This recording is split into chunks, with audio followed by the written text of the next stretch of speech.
1 Corinthians chapter 3, verse 3. If you're there, say amen. Amen. Let us read together. For ye are yet carnal, for whereas there is among you envying, strife, and divisions, are ye not carnal, and walk as men?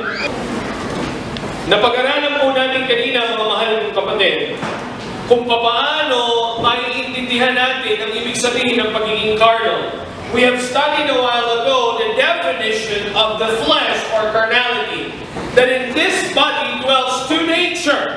There is a godly nature who hates sin, and there is a sinful nature who loves sin. There is a godly nature who hates sin, and there is a sinful nature who hates God. And it is fighting one with another.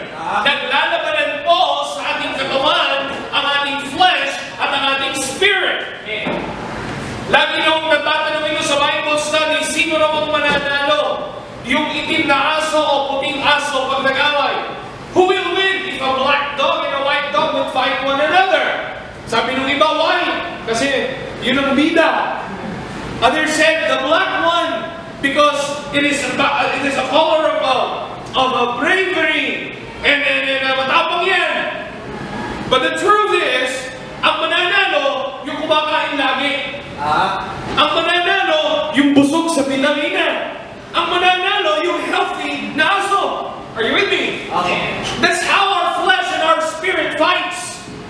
What will win? The winner, of course, depends on which or who is the one that is being fed.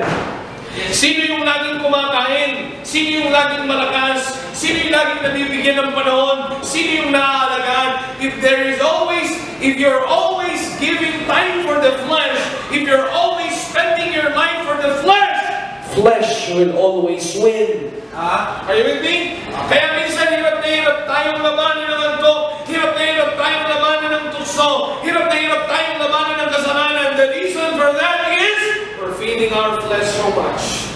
That's why it is winning. Now, brethren, this morning may I preach to you the third point of our lesson, the misfortunes of carnality.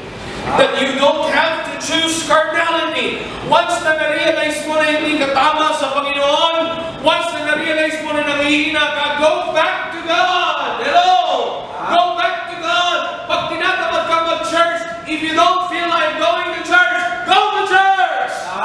Because you're carnal. If there is something that you feel na napag-aralan natin kanina doon sa manifestation ng carnality, teka, hindi ako tama. Sana po, maisip kagad natin.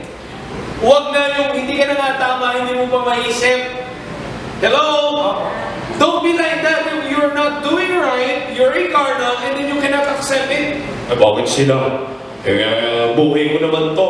Don't you ever do that. Every time you feel that you don't feel like going to church again, as I've said, you go to church. Huwag mong hayaan na manalo yung laman kasi karnan ako, kailangan ko ang Panginoon. I have to go back to the prayer meeting. I have to go back to the worship service. I'm praying for a prayer meeting. Hindi ko pinapalam sa kanila, sasabihin ko na, nananalangin ako magkaroon ng prayer meeting doon sa lugar ng Bagat Family sa Bulacan. Magkaroon ng prayer meeting doon. Kasi may mga taga-Bagong Silang, may mga taga-Novaliches na pwedeng mag-prayer meeting at manalangin kasi kulang ang buhay pag walang prayer meeting. Amen? Hello? Minsan tatamarin ka, minsan sa sarili mo gabi na. Pero nagpe-Facebook ka naman hanggang umaga. And then you don't want to go to church. You go to church. I'm not right because I have to go back. Hello? I have to read my Bible again. I have to fight my flesh. My flesh hates the Word of God. My flesh hates the Word of God. My flesh hates the man of God. My flesh hates the ministry. Don't you ever feed your flesh. Why should we not choose to be carnal all the time? Bakit pag nalaman mong carnal ka, dapat lumayo ka na kagad, dapat gumawa ka na kagad ng aksyon? It is too dangerous, ladies and gentlemen. Carnality is too fatal. Napakadelikado ng carnal Christian. I tell you, a godly man can be destroyed by carnality. A pastor, a man of God can be destroyed by carnality. A preacher, a leader can be destroyed by carnality. I tell you, family can be destroyed by carnality. A church can be destroyed by carnality. A future can be destroyed by carnality. That's how strong flesh is. That is how strong flesh is, ladies and gentlemen. Ganyan katindi ang pita ng laman. Magfita ka na lang. Huwag yung pita ng laman. Pag pinigbigyan mo ang laman, hindi, tingin lang naman. Naghay siya sa'yo, naghay ka din. Hindi mo naman siya misis. Tingin lang naman. Hindi, kamay lang naman. Hindi, breakfast lang naman. Hindi alam ng asawa mo nakikipag-breakfast ka sa ibang babae. Hindi! Akbay lang naman, friend naman kami. Hindi, beso-beso lang naman. Ano sa iba na mangyayari? And it will destroy the whole. I tell you, it can destroy me, it can destroy anybody else. Ladies and gentlemen, do not choose carnality. Once you feel you're carnal, once you know you're not right with God, pray and ask God for help and go back to God and go back to your Bible and go ask your pastor about it and go find friends who love God, go find brothers and sisters who love God, because carnality can destroy anything in your life. It can destroy joy. The Bible tells us, in my flesh dwelleth no good thing. In my flesh dwelleth no good thing. What are the misfortunes of carnality? Number one, it affects our discernment. It affects our discernment. Ano ang problema, Pastor? Ano lang naman ito? Naintindihan mo kanina na marami na tayo ng pag-usapan. Gusto nyo isa-isahin ulit natin? We don't have to. We have mentioned many manifestations of carnality. And once you find out that you're not right with God, listen, go back. Why? Because of the misfortunes of carnality. Number one, it affects our discernment. Listen, our future lies on our decisions. Tama ho ba ako? Yung ating hinaharap ng church natin, ng individual mong buhay, ng pamilya mo, ay nakabase sa magiging decision mo. And every decision is based on how you discern things. Ang pagdidesisyon ay hindi naman mo tayo nanguhula. Meron po sa inyo gano'n? Nag-i-minimize sino ba talaga ang pipili ko? Hindi gano'n eh. We decide because we think. Are you with me? And listen, that's how the devil fights, through carnality. Carnality will destroy your discernment. It will destroy your mind. Remember the words of Christ when He said, remember the words of the apostle when he said to Ananias and Sapphira, why hath Satan filled thine heart? The devil cannot possess a child of God. Ang isang mananampalataya, evil spirit cannot possess you. But he can influence your mind. He can come into your thoughts through carnality.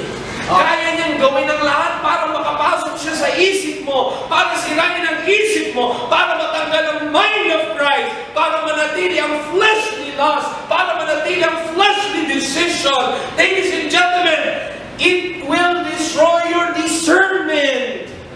Carnality will destroy your decision. Carnality will destroy your discretion. Carnality will destroy your judgment. It blinds us from the truth. Carnality is foolish. Foolish, mang-mang. It is the absolute antonym of wisdom. Kamangmangan. Pag karnal ka, kala mo matalino ka, you might be an intelligent person. You might be an expert. You might be a skilled man. You might be, tawag dito, kaning, sabi nila, o yung masyadong tuso, magaling ka. Hindi mo ako maloloko. Dalawa lang yan, yung nanloloko at nagpapaloko at ako yung nanloloko. Pwede ganun ang maisip mo. But mga kapatid, listen to me. No matter how intelligent you are, carnality can destroy your discernment. Kahit 99 ang grade mo, kahit sabihin mo ang galing mo, sisirain ang decision mo ng carnality. Christians, listen to me. If you are filled with the flesh, it will destroy your decision. It will destroy your choices. It will confuse you. Sa love life, hello? Hello? Pag karnal ka, pag wala kang time sa Bible, wala, sasabihin mo, kahit na masisave din siya. Pero mo naging si Lord ka na, isa-save mo na siya. Kahit na mababago din siya, it will destroy your thinking. You will forget the past that you're right with God and you know how it is right to stand for the truth. Manilimutan mo yun. Okay lang yan, gawin mo yan. Hanggang sa doon na nga pupunta yung naiintindihan naman ako ni Lord. Ayan yung word ng mga Kristiyanong ayaw magtapat sa Panginoon, yung naiintindihan siya ni Lord. Ang totoo, hindi mo naiintindihan si Lord. Kasi kung naiintindihan mo si Lord, hindi mo gagawin yung kaindik-indik sa Kanya. Mahihiya ka, masasaktan ka, matatakot ka. That's what carnality does. It will destroy your mind. Remember the example of Lot, the carnal decision of Lot. When Lot and Abraham's men are arguing one with another, anong ginawa ni Lot? Sabi ni Lot, I will go to the plains of Jordan, where there is water, and I will be fed, and I will be rich. Nakita niyo yung carnal mind niya? Si Abraham na natili doon sa altar, nanalangin, hindi namili, inantay ang Panginoon. Ito, ginamit ang mata. Yan ang carnal mind. Yan ang carnality. Laging ang papagamit sa iyo mata. May nakikita ka ba dyan? Wala ka naman nakikita dyan. Ito, kitang-kita na. Yan na talaga. Panalo ka na dyan. Okay ka na dyan. Baka mawalan ka pa. Yan na yan. Yan ang kabagsakan mo. That's how carnality works. Yan ang kayang gawin sa atin ng Diablo. Hindi kanya mapoposes sa Espiritu. Hindi kanya masasapian. Hindi kanya masasaniban. Pero mai-influensya niya ang desisyon mo. Hanggang sa magugulat ka, nagagawa mo na mga bagay na hindi tama, na pagdidesisyon mo naman ang mga bagay na mali, at ikinahahantong nito sa iyong tulong ang pangit na mga lugar at pangyayari sa buhay. Look at 1 Corinthians. A spiritual man is a different man. Tingnan niyo po ang spiritual man. 1 Corinthians chapter 2, verse 15 and 16. 1 Corinthians chapter 2, verse 15 and 16. If you're there, you say amen. 1 Corinthians chapter 2, verse 15 and 16. Are you ready? Yes. Say amen. Read. But he that is spiritual judgeth all things, yet he himself is judge of no man. For who hath known the mind of the Lord, that he may instruct him? But we have the mind of God. You see, he that is spiritual judgeth all things. Siya na spiritual, siya na lumayo sa carnality, na pagdidesisyon niya ang bagay. Masakit mang sabihin, mga kapatid, pero hindi tayo dapat magpaligoy-ligoy. Ang taong karnal, emot. Oo, saan ka makakita? Nung ako karnal, bili ako ng sigarilyo. Hit-hit ako ng hit-hit. Ang emot-emot ko. Baga ako, sinusunog ko. Wala naman akong nakuha. Hindi naman ako lumakas. Hindi naman ako tumalino. Dinumihan ko lang ng dumihan ang baga ko. Anong tawag sa akin? Wise? I'm not wise. That's what carnality did to me. Carnality destroyed my decision. Oo nga, bakit nga pala ako ngayon dito? Adik ako sa sugal, napaka-adik ko sa sugal, lagi naman akong talo. Hindi ko naman naunawa na lagi akong talo. Kaya yung gusto ng laman ko na tumaya. Pag nakakita ako ng perya, color game kagad ako. Pag nakakita ako ng mga matatayaan, can you imagine, minsan pati replay na NBA game pinagpupustahan namin? Saka makakita mo, replay na yun, last week na laro yun.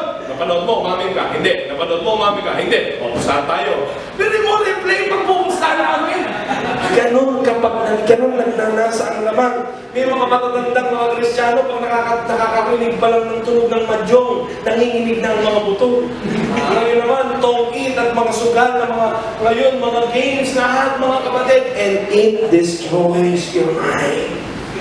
Nalilimutan mong nasisira na ang pag-aaral mo. Nalilimutan mong niloloko mo na ang magulang mo. Nalilimutan mong nasisira ka na sa gawain ng Panginoon. Nalilimutan mong pumapangit na ang buhay mo. Nalilimutan mong hindi na tama kahit may magaganda ka nakikita.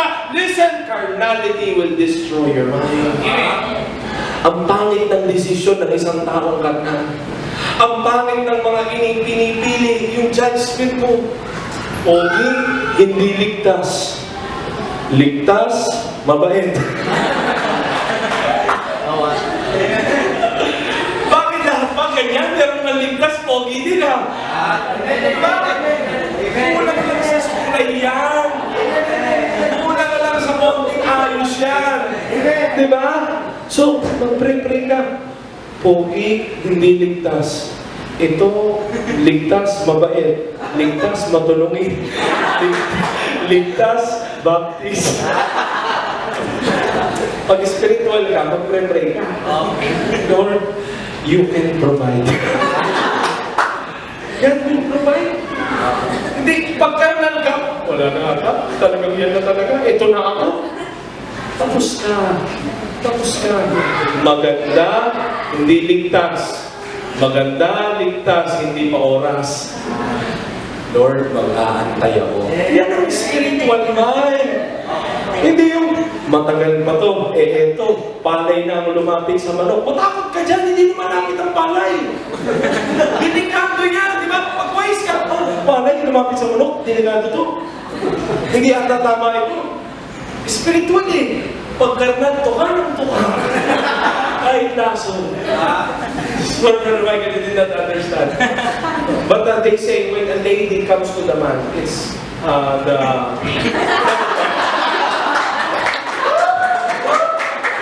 No, I'm just joking. Sometimes there is an offer for the flesh. The girl that you're dreaming of will come to you. But she is not a Christian. Or there is an offer for you na matagal mo nang iniintay, wala kang pera, may offer, but it will take you away from the ministry of the Lord. I tell you, carnality will destroy your decision. Carnality destroyed the decision of Lot. Carnality destroyed the decision of Micah. There is a man named Micah in the Old Testament, in the book of Judges, who had confusing faith. Kung ano-ano mga desisyon nilang magnanay. Alam niyo kung bakit? For that was the time when there was talking in Israel and the people did which was right in their own eyes. Carnality. Carnality, the flesh will destroy your decision making, will destroy your discernment. It affects the mind of Christ in you. Hello, are you with me? Kaya may magtataka ka, bakit may mga tao pag nagtayo ang ganda-ganda? Why if they give advices, it is really good, it is biblical, it is right. You know what? That's the fruit of the Spirit. Pero pagka ng decision mo, wala, ikaw ang nasusunod sa buhay mo, you will be the boss of your own life. And there is a way that seemeth right unto a man, but the end thereof are the ways of death. Ladies and gentlemen, leave carnality. Make haste and go back to God. Why? Carnality will destroy your discernment. Sa maliit pa lang na pagkakataon, listen, even in little things, as we have mentioned a while ago, church, are you still with me? Hello? Pag napansin mo na karnal ka na, huwag ka nang mahuli. Kaya nga, be wise. Do not decide when you're carnal. Do not decide when you're carnal. Pray first. Pray first. Tingnan nyo, minsan pag galit tayo, walay ka! Galit ka lang eh. Karnal ka lang, kaya masyadong mainitin ang ulo mo. Relax ka muna, huwag mo nang mag-iwanay, kumain muna. Di ba, hindi nyo nalata kahapon, bago ko mag-meeting, kumain muna. Kasi baka mamaya magalit lang ako ng magalit kay Heb, kasi Heb, ma-open lang na ma-open. Sira! Eh, pag kumain muna, nag-pray na, maayos na. Si Peter was rebuked by the Lord. But before he was rebuked, he was fed first. Kain muna sila. Pagkatapos kumain, sabi ni Lord, lovest thou me more than this? Nagulantang si Peter eh. Naiayos muna yung spirituality niya. Kasi pag carnal ka, bigla kang masyado kang balat sibuyas ang carnality. Tingnan mo, pinatamaan na ni Pastor. Hindi ka naman pala pinatamaan. Tapos bigla ka nasaktan, umalis ka. Ganyan ang ginagawa ng carnality. Masyado tayong parang may allergy yung spiritual life mo. Napaka-sensitive. Overacting spirituality. Wala ka ng gano'n, overacting self. Ladies and gentlemen, listen, it will destroy you. So immediately, pag naisip mo na hindi na tama ang ginagawa mo sa Panginoon, pray ka na kasi maaapektuhan niya na decision mo. At ang masama pa nito, kung ikaw ay magulang, if you're a parent, kung ikaw ay isang leader, your decision will affect your constituents. Are you with me? Your decision will affect your children. Your decision will affect your family. You're leading them to the wrong way. Kaya anong dapat mo gawin? Yung iba ang nilalayuan ng Panginoon. Ang nilalayuan yung gawain. Instead of living carnality, instead of choosing God, they choose to live God. Carnality destroys the discernment. Number 2, it affects our dignity. It affects our dignity, not just your discernment, I tell you. It affects our dignity. Genesis 49, verse 3 and 4. Genesis 49, 3 and 4.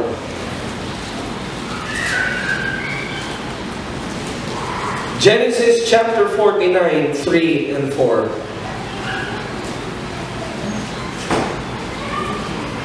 If you're there, say amen. The Bible tells us, Reuben, thou art my firstborn, my might, at the beginning of my strength. See that? You see who Reuben? Reuben was the firstborn of Jacob. The firstborn gets the double portion. The firstborn gets the name. Siya yung sikat. The firstborn get the blessing. But look what happened. The excellency of dignity. You see the dignity of the firstborn? And the excellency of power. Verse 4, you see it. Verse 4, ready, go. Unstable as water, thou shalt not excel. May dignidad si Reuben. Kaya lang meron siyang carnality. Tingnan mo, bakit? Because thou wentest up to thy father's bed.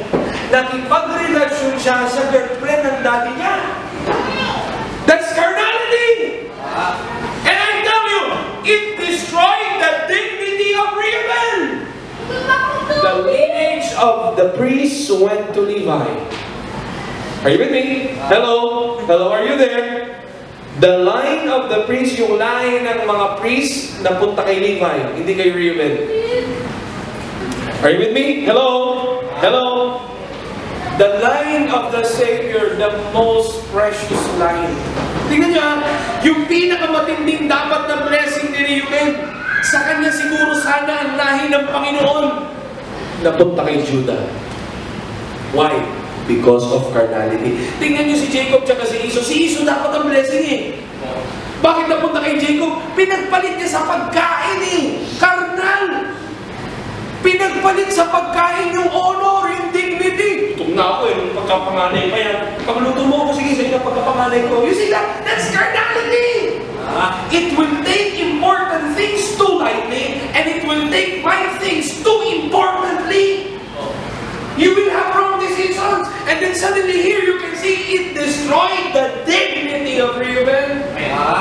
Nung nakipag-girlfriend siya dun sa girlfriend ng daddy niya, nasira yung dignidad ni Reuben. That's how carnality works. Members, Christians, listen, it will destroy our dignity. No matter how, ano bang tawag sa ganito, kagalang-galang ang pastor ninyo. No? Are you with me? May dignity ang men of God. But no matter how dignified am I in my looks or in my office, carnality, I should know this, can destroy me to the grave. Pwedeng ibagsak si pastor. Kaya pag-pray nyo ko lagi, Lord, pray for my pastor. Help him to always be spiritual. Help him not to live in sin. Help him not to be tempted. Back me up with your prayer. Because no matter how strong a man is, no matter how holy a man is, carnality can destroy dignity. Kaya huwag niyong sayangin ang dignidad nating mga mananampalataya. Ladies and gentlemen, we are the light A Christian shines whether he likes it or not. Christianity shines. Yung pagiging ligtas mo, mailaw yan sa iba. Ba't ito hindi malakas magmura? Bakit ito mabait kahit inaaway na? Bakit ito hindi na mamopya? Eh pag ikaw yung Kristyano, bakit ito lakas mamopya? Wala, nasasabi mo, uy, punta ka naman sa church. Pupunta ako sa church mo, alas mo mamopya, mas mataas mag-grade mo sa akin. You see, it takes away your dignity. You will lose your power. We have a power from the Lord, but ye shall receive power. After that, the Holy Ghost is come upon you. Kahit wala kang talents, even if you don't have that skills, even if you don't have that looks, if you're a child of God, you have a power to win the other people to the Lord. But once you live in carnality, you lose the power. Para kang nakakita na kayo ng ilaw na papundi-pundi. Yan. Di ba nakakairita? Pag sinindi mo yung ilaw, kahapon sinindihan na yung ilaw, ang sakit sa ulo, parang disco. Gumanong ganon. Sabi ko, walang silbi ang ilaw pag patay silbi. Hello? Hello? That is a Christian who is carnal. You cannot light the world. You cannot light the world. Now let us remember the command of the Lord. Let us remember the command of the Lord. Philippians chapter 2 verse 15. Philippians chapter 2 verse 15. Philippians chapter 2 verse 15. Are you there? Are you ready? Philippians chapter 2 verse 15. Ready, go. That ye may be blameless and harmless, the sons of God, without rebuke, in the midst of a crooked, perverse nation, among whom ye shine as lights in the world. Ladies and gentlemen, you cannot imagine the influence of godliness. You cannot imagine the power of righteousness. You cannot imagine the power of godliness. But once carnality crept in, once carnality enters your life, you can also not imagine how it can be destroyed. I tell you, Tagalog, hindi mo may papaliwanag ang kapangyarihan ng pagiging banal. Minsan, parang tatawanan ka ng iba, pero maniwala ka, marami kang madadala sa Panginoon. Magugulat kayo mga hindi mo naman dating madadala nung nakita yung patotoo mo. Grabe, bigla nilang sumama sa'yo. Magugulat kayo mga nalulungkot sa buhay, yung mga walang pag-asa. Nung napayuhan mo, biglang nabago ang puso, biglang naging maayos ang pamilya, biglang nabago ang kanyang pananalita. Dahil nakita niya sa'yo, yan hindi mo maipaliwanag kung sino pwedeng maligtas, kung sino ang ilaw na napakalinaw. Hindi mo rin makikita kung ilan ang madadapa pag madilim at brown out ang ilaw. Tama mo ba? You can also never imagine what carnality can do. It can destroy. Carnality can destroy my son. Carnality can destroy my wife. Carnality can destroy my church. I should not choose carnality. I should remember that. You should remember that. Carnality destroys dignity. Society Bible Baptist Church. Saan? 4th floor, ang taas. Ang init pa noon. Bulok-bulok pa yung kisame noon. But you can see lives that were changed. You can see families that are being united. You can see lives that are surrendered for the work of the Lord. Amen. You can never pay for a John Paul who surrendered for Bataan and James Paul who surrendered for Muntinlupa. That's the fruit of spirituality. Amen. But once this church be carnal, and once the pastor be carnal, we cannot expect a life surrendered for the glory of God. Walang makikita. Pag puro kakaroon na lang nakikita sa akin, sino magsusuko ng buhay dyan? Puro diskarte lang yan si pastor eh. Are you with me? Pag ang mga miyembro, puro karnan. Ano maasahan ng mga bago? Ganyan pala mga Kristyano, lalakas magbara. Ganyan pala mga Kristyano, mga mayayabang. And we cannot make a change. No matter how rich we can be in this life, kahit pa sa atin itong building, we can never make a change. You know why? Because there is no power in carnality. It destroys dignity. Sinisira itong dignidad ng ating pagiging mananampalataya. Kaya magpanalangin tayo. Kasi wala namang excuse. There is no immunity from carnality. Only to be spiritual. That is the only way. You pray for me, I pray for you, you pray for our church. Lord, protect our church from sin. Carnality. Let us not live in it. Tayo nagkakamali. Tayo nagkakasala. Hindi tayo perfect church. Are you with me? But we have a perfect God that we can go back to and ask Him for help and say, Lord, help me to be a good example to my home. Help me to be a good example to my family. Help me to be a good example to my church. Help me to leave carnality. It takes away dignity. It takes away our life. Number 3, it affects our devotion. It affects our devotion. Brethren, carnality affects our devotion. And I know it. I feel it many times. Sinisira. There is something sweet. If you would read Psalm 119, open your Bibles there. Psalm 119. Psalm 119. Psalm 119.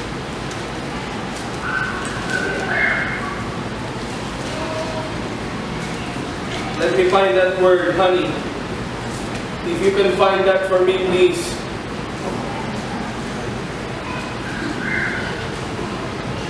Psalm 119. I got it. Psalm 119, verse 103. Psalm 119, verse 103. If you're there, say amen. Amen. Psalm 119, verse 103. The Bible tells us, ready, read.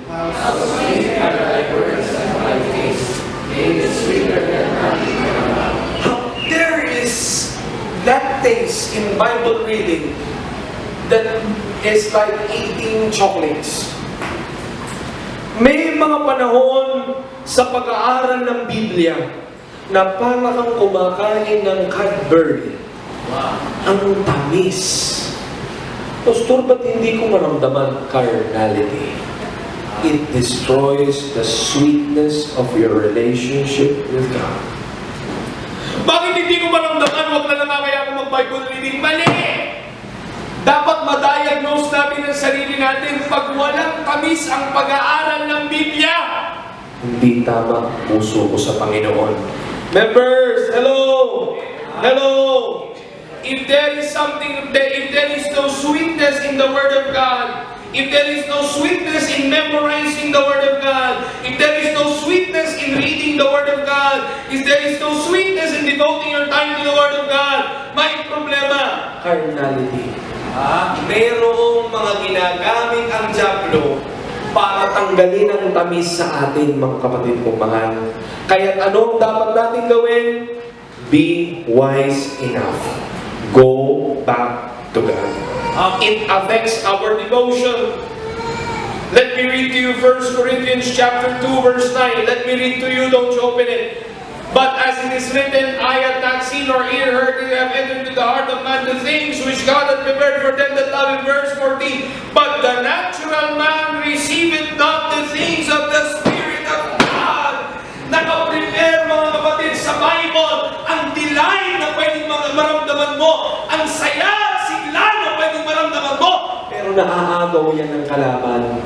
Bibigyan ka ng carnality. Tutuksuin ka. I-feed yung laman mo. Kaya hindi mo maramdaman. Ang sarap-sarap palang mag-Bible reading. Ang sarap-sarap palang tapusin ang Bible ko sa buong taon. Hello!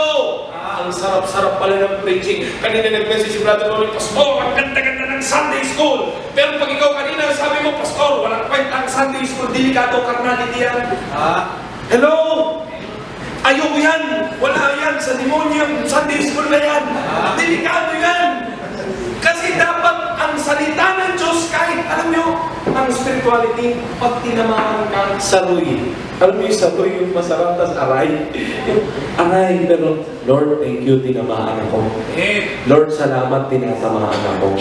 Pero ang carnality, aray, buti na lang sa kanila. May nagkaragilag para sa kanya. Para naman sa kanya, wala sa akin yan. Yan ang carnality. Ilalayo mo sa iyo ang salita ng Diyos. Pero ang spirituality, habang tinatamaan ka, nagpapasalamat ka, pinabago ka ng Panginoon, pinapakailaman niya ang iyong buhay. Hindi ako ang boss ng buhay ko. Ang Panginoon ang boss ng buhay ko. Ladies and gentlemen, carnality destroy your devotion. It will destroy your devotion. It will destroy your love for your church. Hello? Hello? I slept at 2 a.m. Are you with me? I woke up 6:30. And for the past days, I have not slept right. Pero nung iisipin ko nang pupunta na ako kay Brother Noy, pupunta sa si Sister Vanessa, nag-message, Pastor, mag-church din kami. Tapos si Brother Rayo pupunta rin. Excited ako mga kapatid. Habang nag-drive ako, I like it. But carnality will destroy that. Pag carnal ako, sabihin ko, ang layo naman ng church, ang hirap naman mag-church, ang tagal naman ng preaching. You know, carnality hates devotion. Tatanggalin niya ang tamis. Meron talagang matagal na sa nakakanto ko yun, talagang nakakanto ko yun. Pero yung maayos yung naipapangalan ng salita ng Diyos, pero parang ayaw mong pakinggan, that's carnality. It takes away the sweetness of being close to God. And I tell you, spiritual Christians can explain well how sweet it is to be close with the Savior. You will cry when you read your Bible. You will cry when the preaching starts to prick your heart. Will you cry when you start to recognize God? God is talking to me. That's spirituality. But carnality would hate the word. Carnality would hate the work. Ba't ka magsusulwiling? Pangit yan. Nakakahiya yan. Pero yung spiritual, kahit sino, tinuturuan, nagtuturo ko kahapon, nagulat ako si Vincent na wala sa may partner ko. Iniwanan ako. Nagtuturo na doon, dalawa pa yung sa kanya. Sabi ko, pamira to, hindi na nahiya. Nag-inistorbo yung mga nag-aalaga. Spiritual. Pero pagkarnal, ay, busy sila. Ay, wala ka nang matuturuan kahit sino wala. Pero pag spiritual ka, unti-unti. So, ano ibig ko sabihin? Pag carnal ka, layuan mo na. Kasi niloloko ka. Carnality will deceive you. Bakit? It will take you to something that is not true. Hello? Hello? Dadalhin ka nito sa isang paniniwala na hindi naman totoo. Una, yun nga, mahihiya ka para sa Panginoon. Nakakahiya yung magkakaw eh. Ang nakakahiya yung marupal na ugali. Pero yung magbahagi ka ng Ebanghelyo, mag-invite ka sa church, magturo ka ng Bible, mag-pray ka sa isang tao, hindi yan nakakahiya. Pero yung carnality, sabihin sa'yo, nakakahiya yan. Bakit mo sinasabi ang pasurviling mamaya eh? Pagkatapos sa afternoon worship, magsusurviling tayo sa church. We will go out and tell the people. And if you don't feel like it, I tell you, it's carnality. Pray for that. It will destroy the devotion. May matamis yan. Pastor, anong gagawin ko eh? Talagang parang ang ayaw eh. Sama ka lang. Pray ka lang. Relax ka lang. Huwag kang mag-quit. Huwag mong iwanan ng Panginoon. Unti-unti babalikan sila. Unti-unti magkakaroon ng tamis. Unti-unti magkakaroon ng init. Ang pag-ibig mo sa Diyos. Unti-unti magkakaroon ng init. Ang panawagan ng Panginoon na maglingkod ka. Unti-unti magkakaroon ng init. Ang tawag ng Panginoon para magtapat ka sa Kanya. Wait ka lang. Kung kumain ng ipin, ayoko naman, alis na ako. Wag! They that wait upon the Lord shall renew their strength. Are you still with me? Number 4. It affects our direction. It affects our direction. Proverbs chapter 14, verse 12. Proverbs 14, verse 12.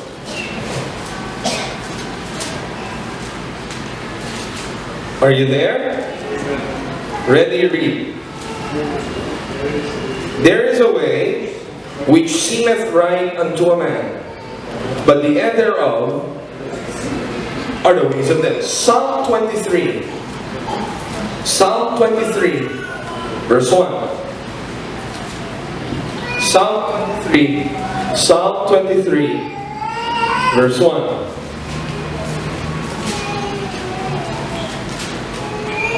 Psalm 23, verse 1. If you're there, say amen. Ready, read. The Lord is my shepherd, I shall not want. He maketh me to lie down in green pastures. He leadeth me beside the still waters. He restoreth my soul. He leadeth me in the paths of righteousness for His name's sake. Here is a Christian, and let me end with this illustration, who is spiritual. Minsan nawawalan ka ng pera, minsan napapahiya ka sa iba, pero sinusunod mo ang Panginoon. At ang sabi ng Bible, He leadeth me in the paths of righteousness for His name's sake. Minsan nawawalan, pero nagugulat ka, may provision. Minsan nangihina, pero nagugulat ka, may lakas. And the end thereof is the plan of God to bless your life, to make you a blessing. You do know that? You just obey the Lord. And the Lord as your shepherd leads you to the right path. He leadeth me beside the still waters. He restored my soul. There was protection there.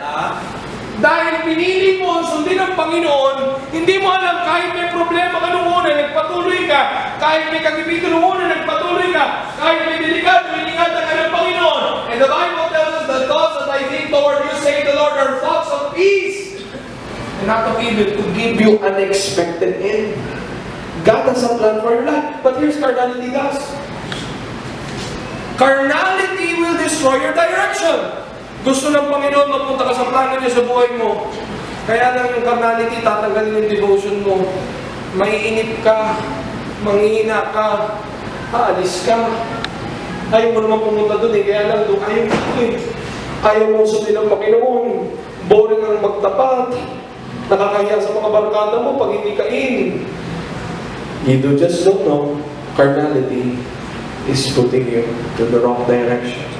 Of a lonely life, a powerless life, a sinful life, an ugly life. Are you with me? And a sorrowful life. Joseph was with the Lord. Ano yung verse ni Isaiah na ba yun? And the Lord was with Joseph. Sino yung verse yun? Kay Ezra. Kay Ezra. And the Lord was with Joseph. Binugbog ng mga kapatid. Malay niya ba doon sa dulo? Basta alam niya, binugbog siya ng kapatid niya. He was beaten by his brothers. And then after that, he was sold to the Midianites. And after that, he was accused of rape, which he did not do. Pagkarnal itong si Joseph, ang bihira, binugbog na ako, napagbintangan pa ako ng rape. Yung pangarap ni Lord sa akin, Becky, yun, alis na ako dito. That's carnality God. But Joseph was spiritual and the Lord was with Joseph. And he waited. And he continued. And he served the Lord faithfully. And he became the prime minister of Egypt at the age of 33. Can you imagine that? Hello? That's a spirituality. But carnality will take you away from the right path. Kasi titignan mo sa mata yung mga nangyayari. At pag parang inisip mo malas ka, dito ka. Dito ka dinadala.